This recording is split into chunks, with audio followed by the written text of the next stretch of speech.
এই একটু যাও তো, বৌমারে গিয়ে বলো যে গান বাজনা বন্ধ করতে, আমার অনেক কষ্ট হইতেছে। কিরে গান বন্ধ করলি কেন? বৌমা, কি হয়েছে মা? আপনি এখানে কেন, কিছু বলবেন? জানোই তো তোমার শ্বশুরের হার্টের সমস্যা, এত জোরে জোরে গান বাজনা চালাইতেছো, ওনার তো অনেক সমস্যা হইতেছে মা। কিছুক্ষণের জন্য কি গান বাজনা একটু বন্ধ রাখা যায়?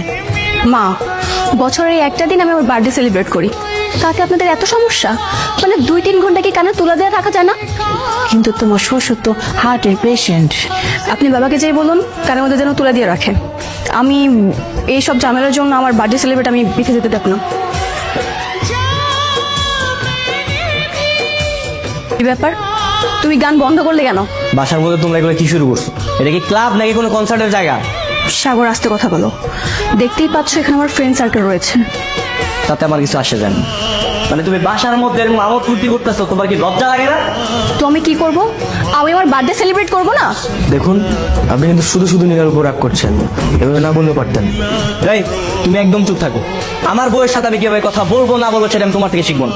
চুপচাপ দাঁড়া থাকো, নাহলে বাসা থেকে চলে যাও। এইভাবে অপমান করলে আত্মসম্মান নিয়ে কেউ দাঁড়াবে না। চল সবাই। আরে দাঁড়া, তোরা কোথায় যাচ্ছিস ওর কথা শুনে? এভাবে বাড়িতে ডেকে অপমান না করলেও পারতি তুই। ওর সাথে কথা বলতেছিস কেন? আর নীলা, তুই আমাদের কল দিবি না। আর দোস্ত, কোথায় যাচ্ছিস তোরা? শোন না। আরে সাগর, এটাই ছিল তোমার ভালোবাসার প্রতিদান? এই প্রতিদান পাওয়ার জন্য কি আমি তোমাকে বিয়ে করেছিলাম? একদম ভালোবাসা টানবো না।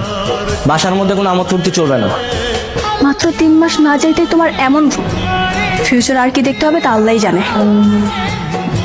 আমি আর এই বাসা থাকবো না, আলাদা বাসা ভাড়া নিয়ে থাকবো। আমি তোমার বাবা মায়ের সাথে এক মুহূর্তে বাসা থাকবো না। মানে কি পার্টির সাথে সাথে কি নেশা করছো নাকি তুমি? উল্টাপাল্টা কি বলতেছো?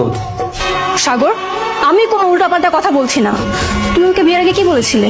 হ্যাঁ, তুমি বলেছিলে আমাদের সুন্দর একটা সংসার হবে। এইটাই তোমার সুন্দর সংসার? এখানে খারাপ কিসের আমি তো বুঝতেছি না। হ্যাঁ, মানে স্বামী শ্বশুর শাশুড়ি এগুলো নিয়েই তো একটা সুন্দর সংসার। আর তোমার শ্বশুর শাশুড়িতে অ্যালার্জি কিসের? আমার বেলা কোনো যত্ন থাকবে না, সব যত্ন খালি বাবা মা, বাবা মা আর বাবা মা। আগে যদি জানতাম যে বিয়ের পরে এত ঝামেলা হবে, জীবনে বিয়ে করতাম না। দেখো সারাদিন পরে দোকান থেকে আসছে, মন মেজাজ খুব খারাপ। সামনে আর বকবক করবা না, শোনো। আমি তোমাকে বলে দিচ্ছি, আমি কিন্তু কালকে বাসা খুঁজতে যাবো। আপু, আপনাদের ফ্যামিলি মেম্বার কজন? আমরা দুজন, আমি আর আমার হাজবেন্ড। বাসা তোমার অনেক পছন্দ হয়েছে, খুব ঠান্ডা পরিবেশ। আর আমি চাচ্ছি আপনাকে আজকের মধ্যে 1 মাসের অ্যাডভান্সটা করে দিতে। হ্যাঁ, শিওর। এখানে 15,000 টাকা আছে, আপনি একটু গুনে নেবেন।